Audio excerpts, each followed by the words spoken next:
పహల్గామ్లో జమ్మూ కాశ్మీర్లో జరిగిన టెర్రరిస్ట్ అటాకే నా మెయిన్ సబ్జెక్ట్. సడన్గా నేను వెళ్ళడానికి కారణం ఎందుకంటే కొన్ని విషయాలు నేను ఇప్పుడు మాట్లాడలేకపోతున్నాను, కానీ ఇంటెలిజెన్స్ రిపోర్టు అమెరికన్స్ దగ్గర ఉంది. ఎవరు చేయించారు ఈ దాడులు, ఎవరు చేశారు, దీన్ని దేని కొరకు ఎవరు ఎలౌ చేశారు అన్నది వాళ్ళ దగ్గర ఉంది ఇన్ఫర్మేషన్.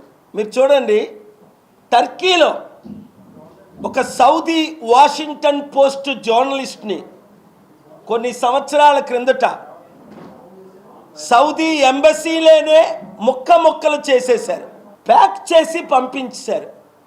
అది చేయించింది ఎవరు? Saudi government. చేసింది ఎవరు?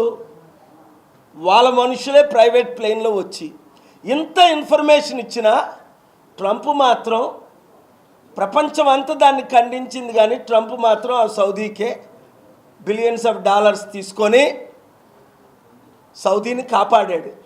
అంటే వాడు ఎంత పెద్దోడైనప్పటికీ, నా మిత్రులు అయినప్పటికీ, రాజకీయ కుట్రలు ఏంటంటే డబ్బుతో ఎవరినైనా కొనియొచ్చు. చట్టాలనే ఈరోజు డబ్బుతో కొనేస్తున్నారు చాలామంది. అందరు జడ్జిలు అమ్ముడు పోకపోయినా కొంతమంది జడ్జిలు